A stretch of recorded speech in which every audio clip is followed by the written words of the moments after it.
kita berdoa.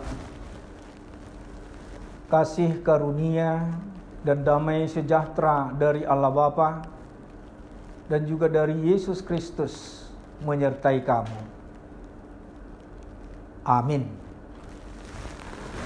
Bapak, Ibu, saudara-saudari yang dikasihi Yesus Kristus, firman Tuhan yang menjadi renungan harian buat kita di pagi hari ini diangkat dari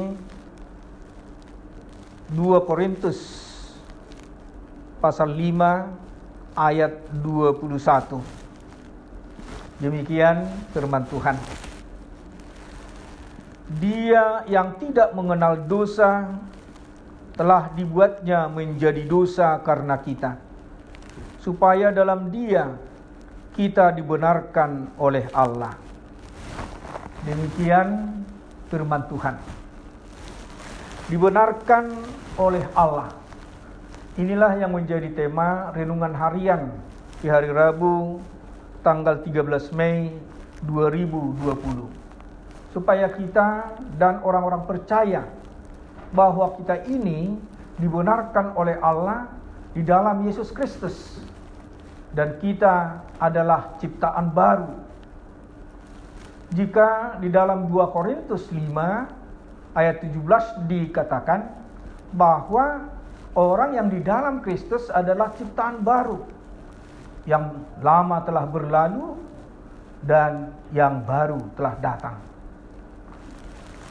Saudara-saudara yang dikasihi Yesus Kristus, surat Korintus ini ditulis di latar belakangi adanya jemaat yang meragukan kerasulan Rasul Paulus.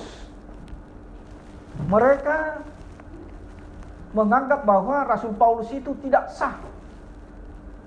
Dan bahkan mereka mengatakan Rasul Paulus kurang waras karena dia bermegah di dalam penderitaan untuk kesaksiannya akan Kristus di tengah-tengah kehidupannya. Disinilah Rasul Paulus menjelaskan bahwa dia adalah pelayan Tuhan yang telah diperdamaikan dengan Allah melalui kasih anugerah Yesus Kristus. Dan dia berjanji akan menyampaikan berita kesukaan, berita Injil kepada semua orang, supaya orang percaya bahwa Kristus itu adalah Juru Selamat yang sesungguhnya. Bapak, Ibu, saudara-saudari yang dikasihi Yesus Kristus, firman Tuhan mau mengajak kita pagi hari ini, bagaimanakah kita sebagai orang percaya dapat bersaksi di tengah-tengah kehidupan kita, sebagaimana kesaksian dari Rasul Paulus di dalam kehidupannya, bahwa jika dia tidak menyaksikan Kristus di dalam kehidupannya, dia adalah seorang yang berhutang. Dan inilah sebenarnya moto orang-orang percaya, bahwa kita harus memberitakan berita keselamatan yang diberikan oleh Yesus Kristus. Dan kita harus menganggap kita berhutang jika kita tidak memberitakan Injil di tengah-tengah kehidupan kita. Saudara-saudari yang dikasihi Yesus Kristus, kita tahu orang Batak pada saat berita Injil datang, mereka percaya, mereka diubahkan. Bahkan banyak dari orang-orang Batak mengatakan, bersaksi bahwa dia adalah manusia baru di dalam Yesus Kristus. Dari zaman ke zaman kita melihat bahwa orang Batak itu juga benar-benar bersaksi di dalam kehidupannya. Jika kita ingat pahlawan revolusi kita, Jenderal D.I. Panjaitan, adalah orang Batak atau kelahiran Balike yang dapat bersaksi di Jerman tentang Kristus. Pada saat dia menjadi asisten dari Panglima Angkatan Darat, pada tahun 1960 dia berkhotbah di Jerman. Pendeta De Kleine meminta dia untuk berkhotbah di tengah-tengah orang-orang Jerman. Dia diminta berpakaian dia diminta memakai pakaian formal, dan istrinya buruh tambunan berpakaian kebaya. Di sana dia bersaksi tentang Kristus, dan tema dari khotbahnya adalah semua dapat berubah. Dia mengatakan dulu orang Jerman yang membawa berita Injil ke tanah Batak, tapi saat ini orang Batak yang telah menerima berita Injil itu menyampaikan berita Injil itu di tengah-tengah orang Jerman. Mereka mangguk-mangguk dan mereka merasakan bahwa mereka telah meninggalkan Tuhan. Bahkan generasi muda tidak lagi rindu dengar-dengaran akan firman Tuhan. Mereka tidak lagi datang ke gereja, sehingga kesaksian dari Jenderal D. Panjaitan ini menjadi pedoman di dalam kehidupan orang-orang Jerman, dan mengakui bahwa berita Injil itu sungguh luar biasa untuk mengubahkan setiap orang.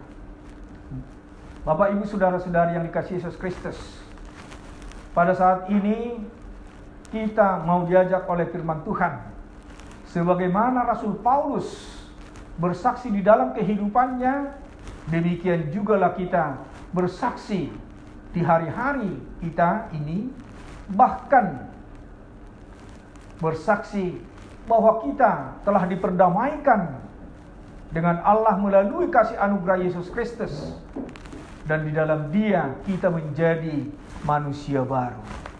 Amin. Kita berdoa. Kami bersyukur di hadapan-Mu Tuhan, karena besar kasih setia-Mu yang kami rasakan hingga pada pagi hari yang berbahagia ini. Berkat-Mu yang mengalir luar biasa bagi kami satu persatu. Ajarlah kami untuk mengenal betapa Engkau sangat luar biasa bagi hidup kami. Kami juga berterima kasih buat renungan pagi ini, di mana kami diingatkan oleh firman-Mu, agar kami tetap percaya dan tinggal di dalam persekutuan, di dalam kasih-Mu, agar kami memperoleh kebenaran yang dari Allah. Dan kami juga Engkau ajar, agar dapat bersaksi kepada setiap orang, terutama yang belum percaya dan mengenal Engkau, supaya kami memberitakan karya penyelamatanmu yang sudah menyelamatkan kami dari dosa. Bapa di surga, pada saat ini kami bersaksi di hadapan-Mu bahwa kami telah diubahkan menjadi manusia baru, dan akan bersaksi di dalam kehidupan kami tentang berita Injil, berita kesukaan di tengah-tengah kehidupan kami. Jangan biarkan kami mengandalkan ilmu, pengetahuan, dan pikiran kami untuk mengenal dan mengerti jalan-jalan Allah, karena semuanya itu akan sia-sia adanya. Ajarlah kami untuk percaya dan berserah kepadamu di dalam hidup ini. Berkati aktivitas yang kami lakukan satu hari ini, dimanapun kami berada. Tangan Tuhanlah yang menjaga dan melindungi kami.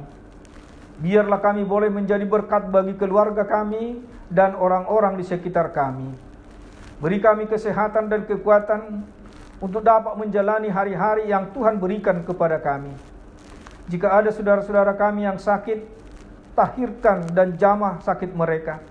Dan jika ada saudara kami yang sedang dalam pergumulan besar, Tuhanlah yang memberi kekuatan dan tunjukkan jalan keluar dari pergumulan mereka, karena Engkau mengetahui apa yang terjadi di dalam hidup kami. Inilah doa syukur dan permohonan kami di dalam Kristus Yesus Tuhan dan pengantara kami yang hidup. Dengarlah doa kami ini. Amin. Anugerah Tuhan kita Yesus Kristus dan kasih setia Allah Bapa serta persekutuan Roh Kudus kiranya menyertai kamu sekalian. Amin.